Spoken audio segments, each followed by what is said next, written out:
All right, guys, welcome back to another video. So today, the topic is going to be the Chimera kit. Oh, there's my stock Fender that I took off. Let's put that aside. So I want to show you guys. Got this guy.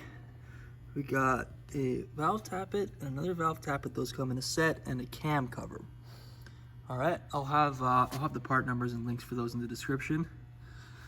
So the first thing, I want to address it. You see that gap? It uses the stock cylinder head.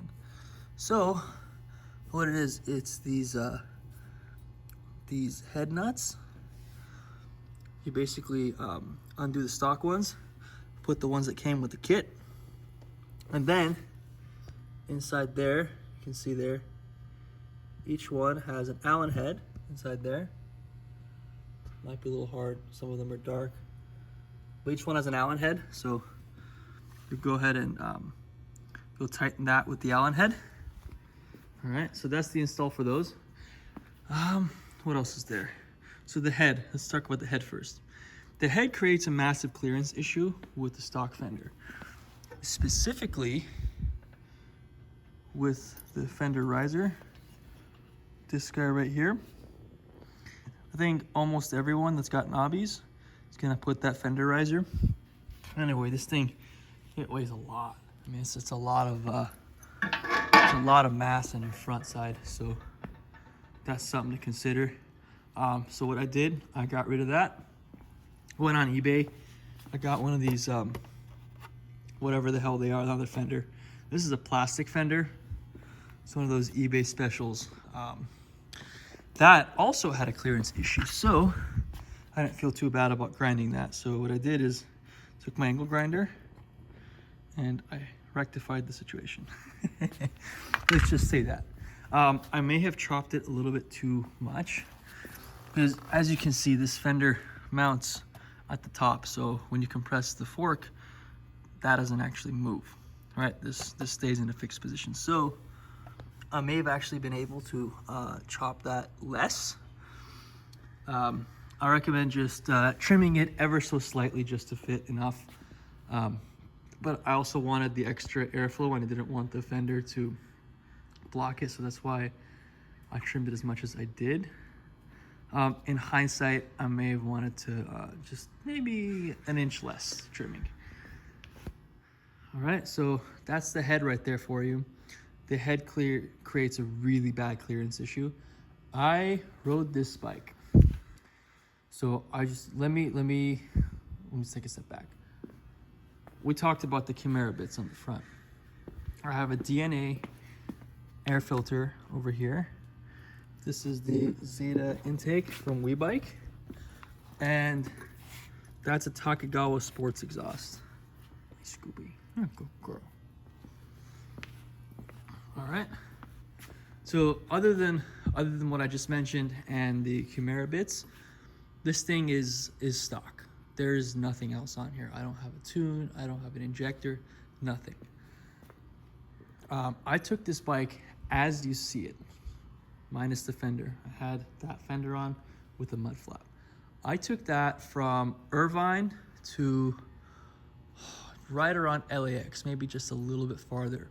I'm a soccer coach, so my team had a game up there, and I took the bike. And the air temperature was maybe in the high 70s. This bike, this high 70s Fahrenheit. I have my engine temperature in Celsius. I'll try to convert that in the description. But it didn't go higher than 125 Celsius, which is very close to operating temperature. So it got a lot less hot than I was thinking it was gonna get. I was thinking, oh, cooling fans, they can't make that much difference, you know, still relying on air, whatever. This thing did really good. The temperature would ever so slightly rise every time I went to a stoplight, and then ever so slightly drop every time I rode this bike. So yeah, that's something I had to deal with. I didn't know how bad the fender issue was. I was thinking, I'm like, oh, my fork springs, I don't know what's going on. Maybe I'm bottoming out or something, because I did take this bike with a heavy load like the week before. And, you know, I went to get fuel. Holy shit. I must have got like, how many gallons? 6 gallons of fuel with this bike. The box was mostly empty. It was all just very lightweight, soft things, you know, goggles and such. Maybe like a jacket or something. So there really wasn't much weight in the box. That was 5-ish gallons, maybe 6 gallons, including that jerry can right there. See, I thought it was the fork, but it turned out not being the fork. What it was the stock Fender. You can see there was a mudguard here. That mudguard had a giant hole in there. The hole was maybe as big as this little Bodhi sticker. So yeah, it was pretty substantial hole. You can even see over here. You see there's there are plastic markings right there. So I can actually remove those with my fingernail. I just gotta get those off, right? You can see I'm literally peeling it off with my fingernail, but yeah. That is the old mudguard from the stock Fender. Of course, I went through my first mudguard already. That first mudguard, what ended up happening, that one actually melted on, oh, focus, come on. Focus you, there we go. That melted on my mooring oil cooler before I took that off. It took me a while to figure that out, but yeah, it was melted on the mooring oil cooler. So I had that issue twice, once with the oil cooler, once with this modification. So the mudguard that did melt was actually something that I DIY'd. It was like $5 on Amazon. I got one of those truck mudguards, cut it to shape. I cut 2 little slits, then I bent it, and you know, the little piece that connects to this guy, it kind of just sandwiches them right together. So it was a DIY job. That thing lasted me, like over 2 years. So that it is really good. So yeah, that thing had a hole in it, partly from rubbing against the tire, partly from melting against the heatsink.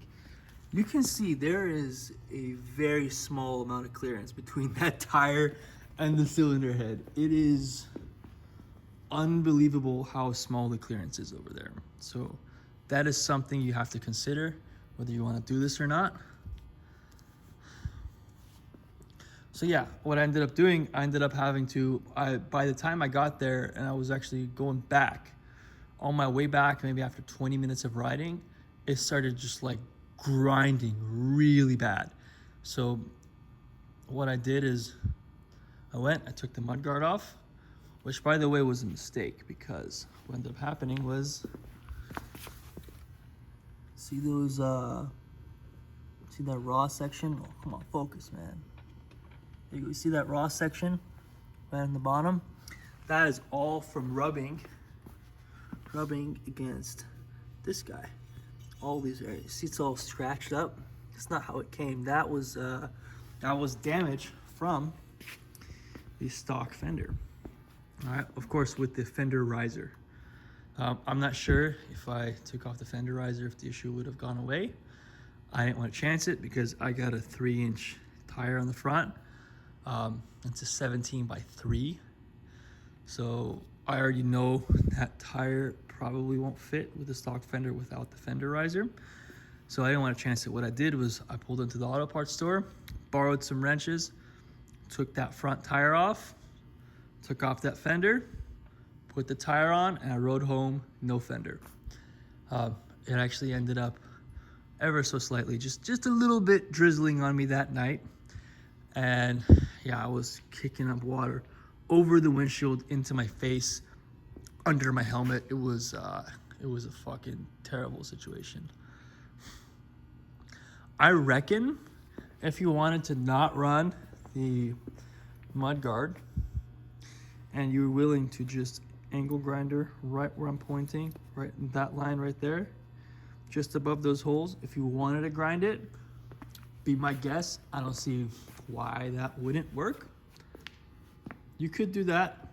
I'm sure it would be just fine. If it's not, hey, you just fucked up your stock Fender. So that's on you. Of course, mine is all, it's got pretty nasty dent from the oil cooler. Now these guys, this is all oil cooler damage over here. It's all messed up. Good girl, Scooby. Good girl. So yeah, that fender was already toast. I don't feel bad about messing that thing up because it's already messed up. But I did want to create clearance for the this slightly bigger tire that I want to run. So I ended up just getting the new fender. Of course, the new fender also had a clearance issue. That's an eBay special. So I grinded it off. In hindsight, I may have grinded just a little bit too much. So what I'm gonna do, I'm gonna turn this guy just so you can see what kind of clearance we have here. At this point, we have extra clearance. We have more clearance than we need. So maybe if I could do it again, I might grind an inch less, maybe 1.5 inches less. But I did what I did because I wanted to have airflow. I wasn't so much worried about things kicking up into the engine. What I was worried about is things kicking up and over onto me. So that's something something to think about. Just, you know, think about it. So yeah, fender issue, that's something. Like I said, there are nuts over here. Oh, focus, there we go. Apologize about the focus, guys. My phone doesn't want to focus here. So yeah, basically just take these nuts off. Allen head in there. And yeah, this thing, it does an unbelievable job. So I'm gonna move on and we're gonna talk about the valve tappets. So these two are actually identical. Now, the stock valve tappets actually have different part numbers. What I found out is the O-ring in the valve tappet cover. That guy is the same part for intake and the exhaust. It is the same part for both of the valves. So I'm sure if you wanted to exchange the intake and exhaust valve covers, I don't see what's an issue. These two are identical. Not only did I inspect them and they were identical, I actually installed them both ways just to make sure. And I even called where I got these from. I'll have the links below for all the parts, all of these guys, of course. I called and said, hey, are these the same part? Are they identical? And the guy picked it up, glanced at it, and said, yeah, it's the same. I said, are you sure? He's like, yeah, there's no difference. They're identical. So that's that. These guys have a little bit of clearance. I would recommend, to be honest, if you have to install these in order, I would recommend doing the head first and then with these guys. When I did this install, I actually had a head gasket ready in case the head popped off. If you want to chance it, go ahead. Just something for you guys that never take apart your head nuts, make sure that you see these crush washers in between. There should be one in between each nut. Make sure your crush washer is still there. I recommend, even if you can get a new crush washer, get a new one. You know, if you take one off, just make sure you give it a nice wipe down. Before you put any of these parts, I recommend cleaning your engine. At least the exterior, you know, go over it with a little bit of degreaser. Clean it, dry it, make sure everything is good. Before you do that, maybe even check to make sure that there are no oil leaks or anything. You don't want to, you know, if something can leak out, it can leak in. So you don't want to have any situation like that. But yeah, that's the valve and the head. We're going to move on to the cam cover. The cam cover is the easiest one. Okay, absolutely the easiest one between all of them. This guy it's a little bit stubborn coming off. So what I did, I actually put a flathead screwdriver and popped the stock one. Of course, I caught it with my hand. It gets a little oily, but you know, of course, you got to put the O-ring on this guy, same as you do for these two guys over here. Otherwise, it's real easy. You know, it's a piece of cake. Yeah, there's really not much to say about the cam cover. Between all of them, the one that gave me the least trouble was actually the cam cover. I ended up doing that part last. If you do want to install these, please, please, please drain your oil. Do it when you gotta do an oil change. You know, it's save some money. I will show you guys again here. See if I can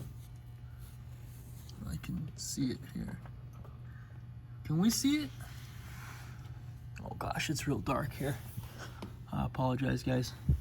But yeah, behind this little this Kitako skid plate. Oh, Scooby, outside soon. Patience, please, patience.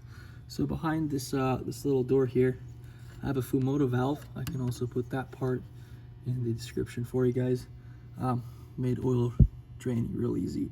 I literally just get a 32-ounce Gatorade bottle, Gatorade, Powerade, whatever. I've used detergent bottles. I've used a gallon water jug that I bought at the store. You know, cut it open, lay it on its side. You name it, pretty much anything. You know, it'll fit, it'll work. You can drain the oil real easy. But yeah, drain the oil before you do all this. I don't know what else to cover, guys. This thing is amazing. It's unbelievable. I just got to doing this fender today. I had to rotate these lights out of the way to get this fender installed. I'm gonna miss these stickers. I gotta go back up that ways, replace those guys. I gotta get those again. But yeah, this fender was a little stubborn. Let's just say that. When you install the fender, so you see, oh, come on, focus. So we're looking at the front of the bike. So reference left and right from my point of view, not from the motorcycle. So on my point of view, the left one, that holds the horn. There are two rubber washers and a little some kind of a specialized washer that holds those two together. I put the horn on top of the fender. What I did is I installed that part last. Behind these wires over here, you can see that the other one holds, I believe it's the brake. Is it the brake? It's something. Yeah, it holds a set right there. There's some kind of a bracket, holds something. I forget what it was. But yeah, that guy just doesn't have any washers or anything. So there's two little brackets. Again, I installed that on top. I installed the kickstand side. We'll call it the kickstand side, huh? Yeah, we'll install the kickstand side. So my point of view on the right side, that one first. It was kind of hanging a little bit. Installed that loose. Started this one, tightened this one, and then would go back and tighten that one. The one on my point of view left, the non-kickstand side, that one can't, you know, it's rubber washer, so don't torque it too hard. This guy, I got it real hand tight, so this one, it vibrates a little bit, especially with the wind, higher speed, but it doesn't bother me. Doesn't make any noise. Actually rotated these lights that they're actually touching the fender. Again, it doesn't really bother me. I'm not worried about it. I have yet to test this at night. Of course, I installed that during the day. And yeah, I'm worried about the beam of light. I may have to find a different place for those lights. I may have to mount those guys up here. So that's something I'm not looking forward to is having to figure out a different mounting situation for those lights. I hope I don't have to. Of course, this video is gonna come out and I'll find out afterward. So that's something. So of course, lights, they reflect off of stuff. Yeah, otherwise it went really well. Honestly, I'm very happy with these. I wish this Honda cooled from the factory like these Chimera parts. Like it should come like this. The cooling fin is pathetic on the stock. The cam cover over here, those cooling fins run vertically. The valves, both the intake and the exhaust, there are no cooling fins. And the engine, not only is it behind a fender that blocks the wind and a mud guard, but the cooling fins are very small. They're tiny. So with this whole setup here, it's amazing with the airflow. I guess the last thing I'll touch on, the only other thing that's changed from the last video, I put some thumb screws here. That's for the hand guards. Of course, I can put the Zeta, I can put it in adventure mode, taller up top and shorter on the bottom, switch them upside down and put it on the other side for sport mode, or I can ride with them off. That's what I do in the summertime out here. I also did the same thing here for this guy. This guy is it's a Takegawa, I believe. Yeah, it's Takegawa. And of course they just Velcro right off. So, oh, there we go. Let's get that guy back on. There we go. That's good enough. But yeah, I put another thumb screw here so I can get this off on the fly without getting my toolkit. Of course, those things don't need to be tight anyway. Yeah, that's it, guys. And the last thing I'll update you, my dash camera, unfortunately, is not working. I have yet to diagnose it. Whenever I get to getting this cover off, I hate taking this off because of all the wiring that I got. But when I get to it, I get to it. Honestly, it's pretty low priority for me. And then, of course, the windshield still has that repair from a few years ago.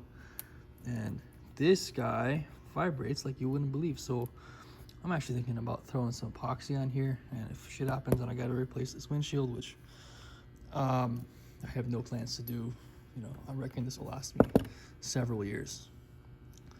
Then, of course, I can always replace that switch. Those things are like a few dollars anyway. So, yeah, that's it, guys. Let me know if you guys got any questions about the Chimera stuff or any other things that I talked about here. Guys, feel free to throw a comment. I could care less if you like or subscribe. No, honestly, I don't give a shit. Last thing I want to touch on, I have not smoked any weed in a long time. I know my first video is smoking weed, but yeah, I haven't smoked in a long time. So yeah, so just think about that. And you know, as I'm growing as a person, so is the bike. You guys see Scooby riding on top. I have plans to get that box, and I want to test a situation where she has the ability to ride with me, because you know, as it is with this seat, I've already done it a few times where, you know, we're on private property and there's no risk of getting hit by traffic, and she rides and she does perfectly fine. She's trained for the milk crate already.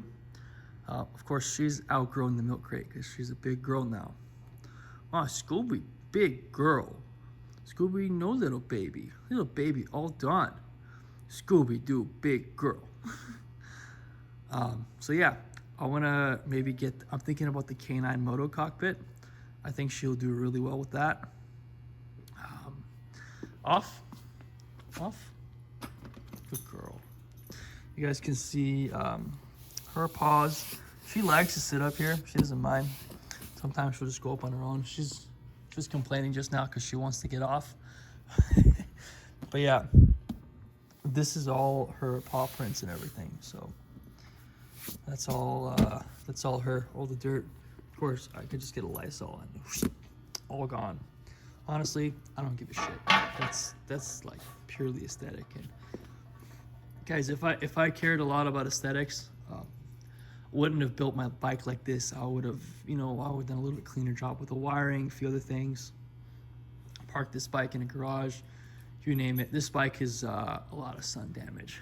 I think the only thing I complain about is this fender is not sun damaged, but the rest of it is slightly faded. So it's got a different level of fade. Otherwise, that red actually perfectly matches the red of the bike. So, you know, if you're seeing this and you think that's a different color red, it's the same. It's just that this bike has lived 3 years almost in the sun. So, all right, guys, I'm gonna call it a video. I should have called it 5 minutes ago. All right, you guys, you take care, right?